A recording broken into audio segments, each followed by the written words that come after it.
Hello everyone and welcome to St George's Early Years. We're really excited to welcome you and your child in September.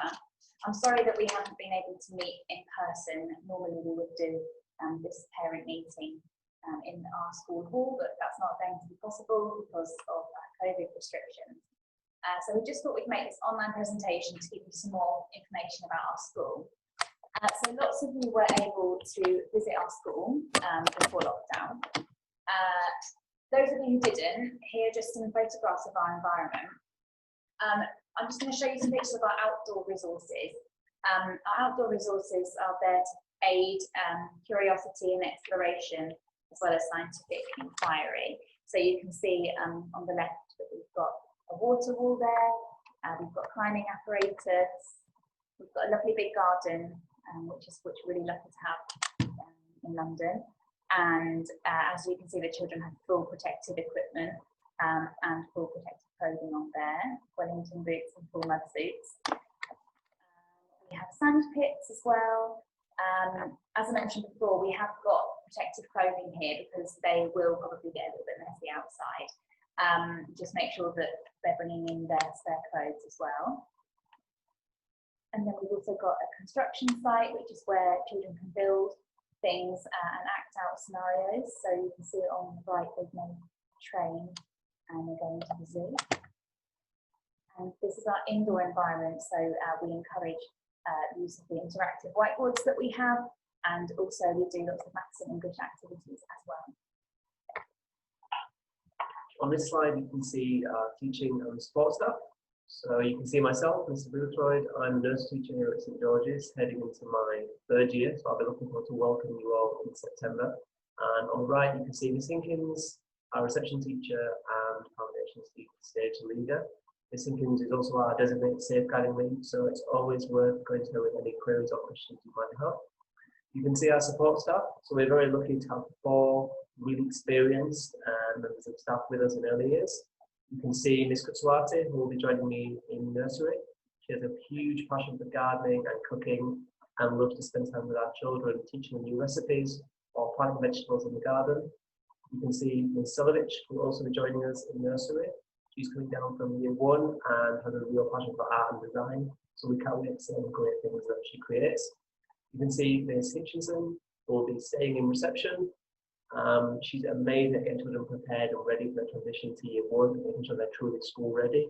And we can see Miss Conway, who's joining us from year 4 and previously worked in the nursery and is so excited to be coming back to early years with us. Here are some other key staff members that you'll see around the school. So as you're joining our family, it'll be great for you to know their faces and their names too. You can see our head teacher, Mrs. Collymore. You can see our deputy head teacher, Mrs. Reed Drake, and 2 vitally important members of our office staff, Miss Sharper and Miss Thompson. So they'll be your go-to people for any queries in the office around funding and making sure that everything's in place for September around all of our paperwork, making sure that your children are ready to start with everything they need. So now just to explain a little bit about the school day.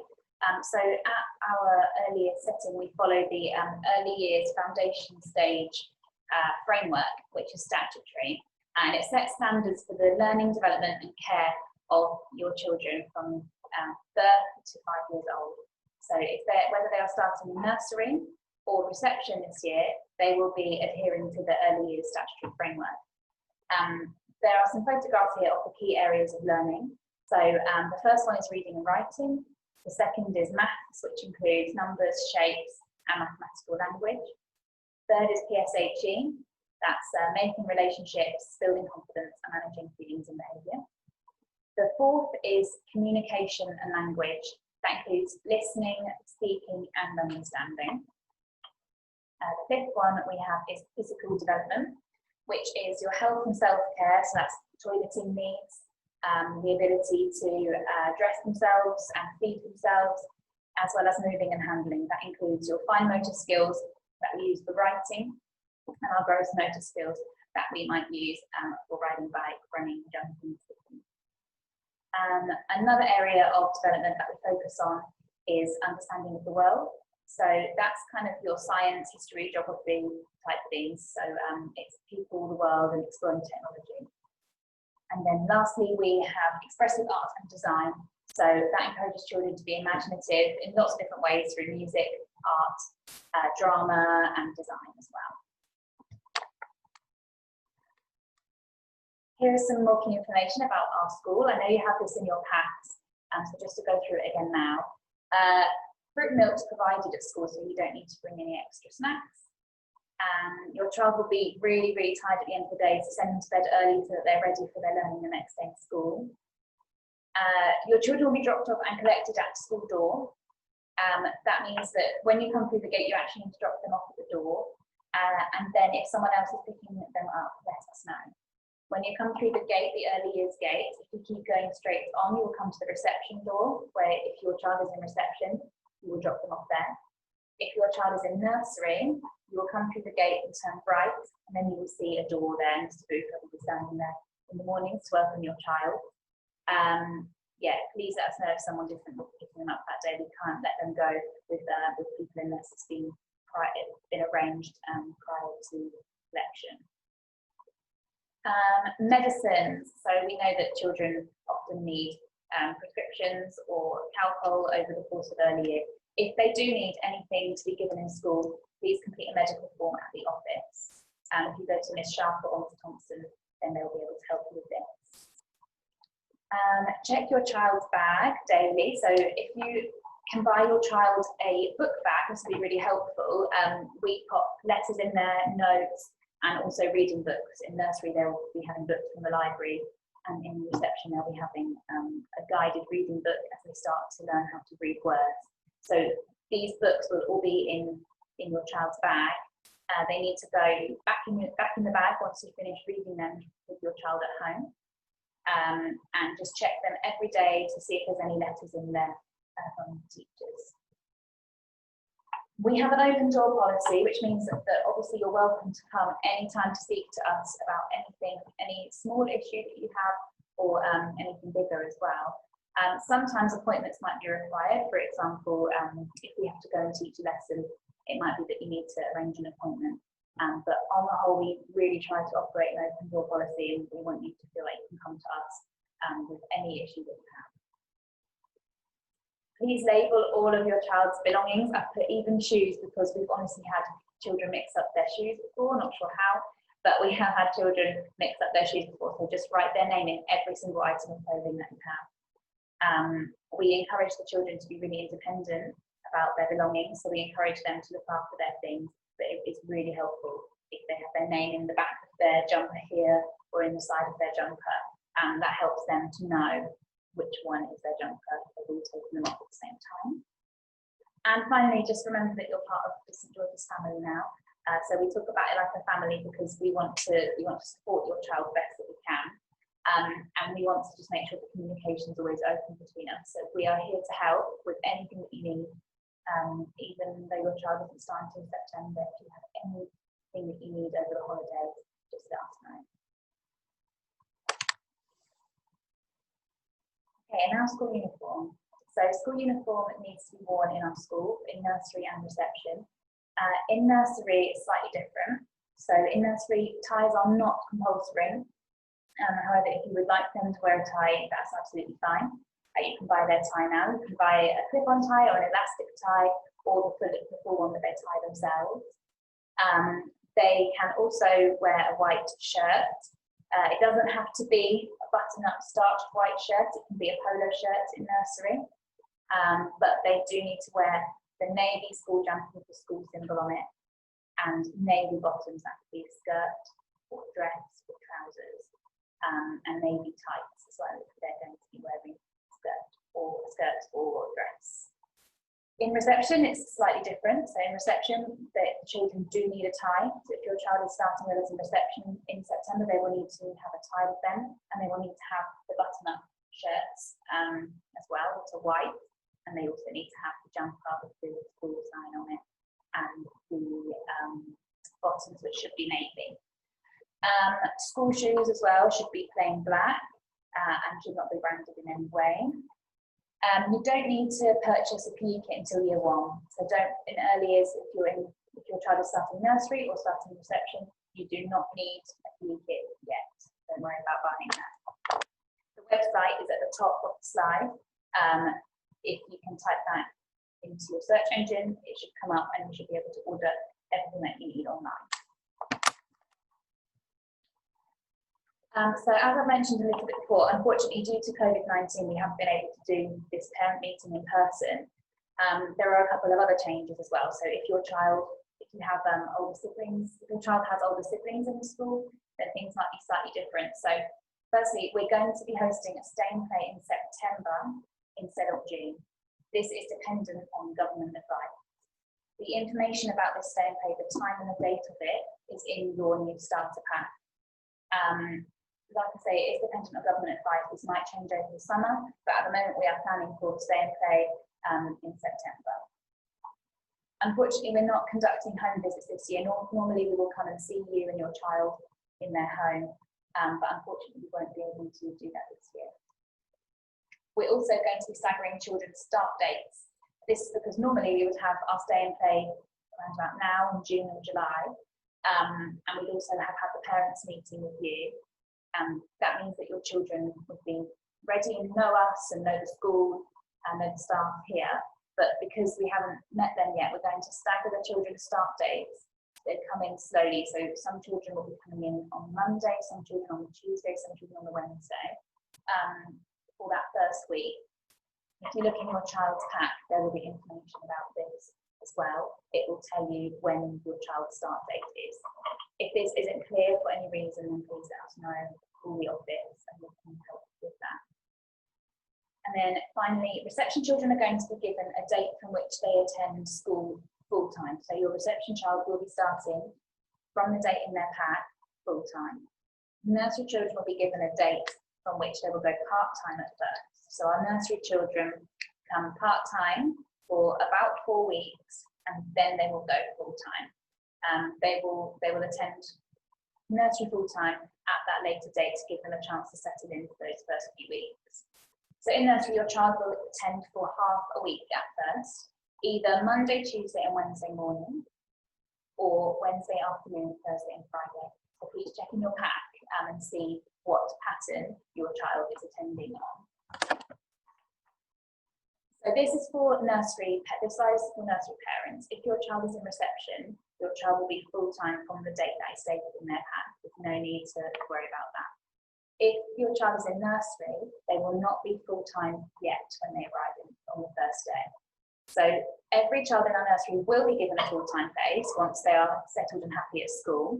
That's decided by the teachers and the teaching assistant staff, as well as Mrs. Collymore. And we'll let you know when your child is ready for a full week in school. As I mentioned on the previous slide, this is normally after 4 weeks of attending nursery, but for some children they might have a little bit longer to settle, especially after this period where we've all been in lockdown for a long time.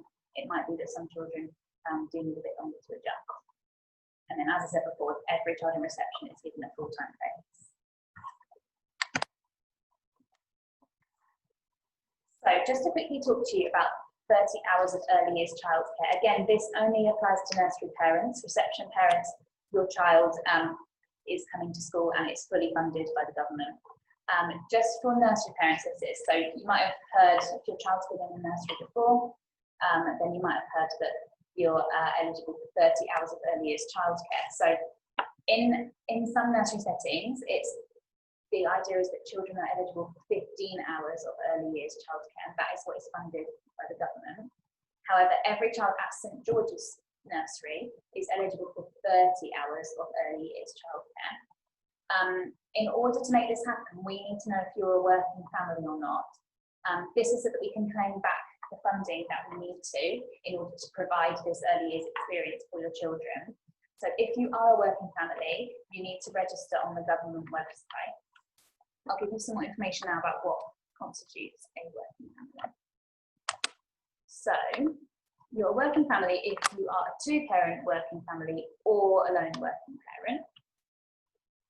If you earn more than £125 per week. Or do you earn less than £100,000 per year? If the answer is yes to these things, then you need to register on the website, which is here. So please make sure that you do register. Regardless of whether or not you're a working family, we need to know, so please let our office know when you drop off the forms in your child's pack. Please let us know if you are a working family or not. Like I say, we do provide the 30 hours of childcare here, but we do need to know who are the working families so that we can claim back the funding. Okay, let's have a look at school preparation. So we put together some top tips that will hopefully help you with your child starting in nursery or reception, to help them to be ready and to settle into life paths that don't need really quickly, and hopefully they'll have a really happy transition. So first of all, can I take my shoes off and put them on independently? We always advise Velcro and would really advocate buying Velcro shoes. Children can use that independently straight away. They feel really proud of themselves, they don't need to ask for help. And obviously it speeds up things like taking shoes off the PE or changing into Wellington boots so they can go and explore that mud kitchen. Our second one is, can I use my words to share toys? Many children find the concept of sharing really challenging, especially between those ages of 3 and 4 while the brain is still developing. But we can help them to access different activities and different resources through lots of games, lots of turn-taking games, and also by giving them sentence starters, encouraging them to say, can I have a turn please, or can I have a turn next? Third is using the toilet, and very importantly, washing their hands thoroughly. Obviously, this is something that they'll be practicing at home regardless during the lockdown, but we need to continue that as they transition to school and make sure that they're able to move their clothes themselves, use the toilet independently, flush the toilet, and obviously wash their hands really thoroughly. We understand that children sometimes do need some help and some reminders, and that's fine, but we aim to work towards them being fully independent with their toileting needs. Our fourth one is, can I use a fork to eat food independently? The majority of children here at St George's choose to eat our school lunches, and therefore being able to use a fork is essential for them to eat properly and to ensure they don't spill all their food. So this is something you can start practicing at home, encouraging them to use cutlery. It will take a little bit longer than eating pans, but it's really worth it in the long run. They can be independent with their own eating. Fifth top tip is, can I use a zip on my school coat? All the children at St George's need a practical coat that's waterproof so they can go out in all weathers. And obviously it's really quick and easy to do the zip yourself. But if you can, really encourage them to at least try before you help. And in the long run, they'll work towards being independent with this. Again, they'll be so proud of themselves when they can do their own zip. So it's something you can start practicing over the summer or inside at home, just taking it on and off, or hanging it on a door and getting them to practice zipping it.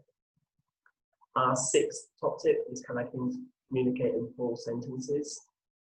Lots of children might still communicate using single words or short phrases, but you can start to build up their vocabulary by modelling full sentences.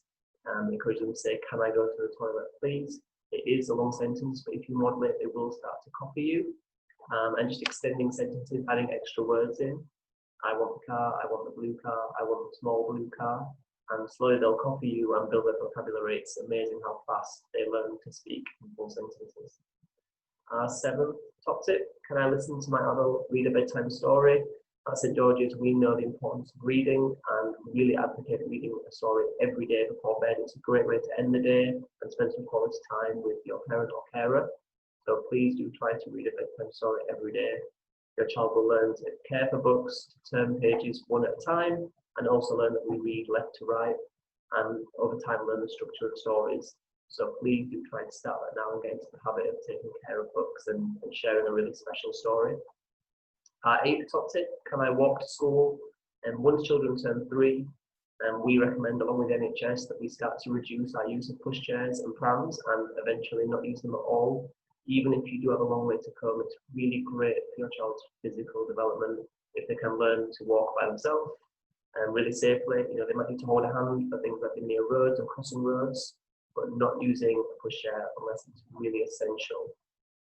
They'll have a lot less accidents and trips and falls if they're used to walking, and they'll have stronger legs and better balance for things like PE and climbing. So getting used to walking to school is great for your child. Ninth top tip, can I recognise my name? Your child will have peg, which will have their name on it, and they'll also have a tray to store their book bag in, which will have their name on. They do quickly learn to recognise their name, but again, this is something over the summer you can practice. You can write out their name and get them used to seeing it and recognising which is their name and what is not their name. And our last top tip, can I go nap-free in the daytime? We want your children to be happy and busy learning all day long, and we don't plan a set time for naps. So it's really good to, for your child to start getting used to not napping in the day and making the most of their time at school while they're busy with their new friends and learning and exploring.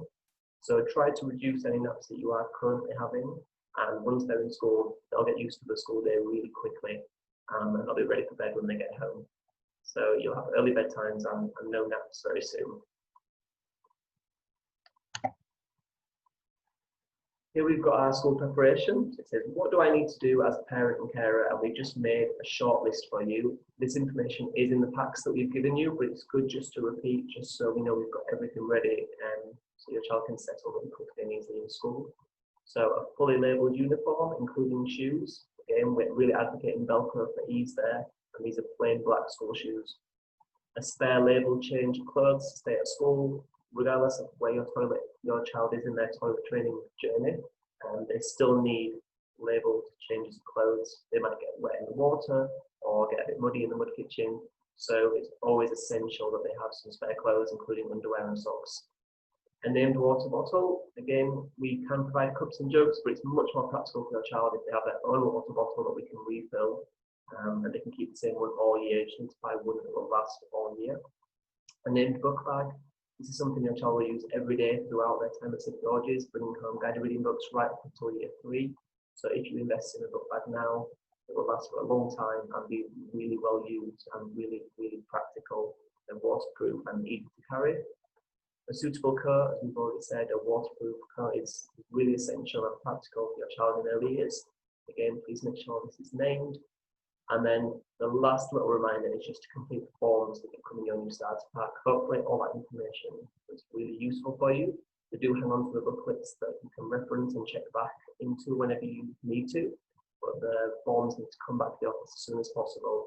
We can make sure everything's ready for September and all our funding is in place for our resources and staff. So enjoy your summer with your children, talk to them lots, read lots of stories, and prepare them for school, remind them that they're coming to school and talk about school, so it doesn't need to be a scary thing. It can be something exciting to look forward to, but lots of interaction is key. Prepare them in any way that you think will be useful. Get them really used to what's going to happen, talk about the journey to school, what time they'll be going to school, and always remind them that you'll be back to collect them at the end of the day. No matter how many times you tell them, sometimes they do forget, so it's really good to remind them that you're going to school, that you'll be coming to pick them up at the end of the day. There might be some tears on the first day, we expect tears, but we are all more than used to settling children to school, and they do really settle in very quickly, so they'll be calm and happy within a very short space of time, so we can't wait to welcome you in September. So just lastly, once again, a big warm welcome to our St George's Early Years Foundation Stage family. If you have any questions or any worries or anything that you just want to run by us, please give us a call. Our number is on the screen there. But yeah, anything, even if you think it seems small, please do give us a call, because we're very aware that this is very strange. We haven't been able to have a proper meeting where we all actually get to meet you yet. So it would be really, if you have any questions, it will not be a problem at all for us to speak to you about them. So once again, thanks for listening to our presentation. Welcome to the Early Years Foundation stage here at St George's, and we are looking forward to welcoming you. Thank you. Enjoy your summers. Bye-bye.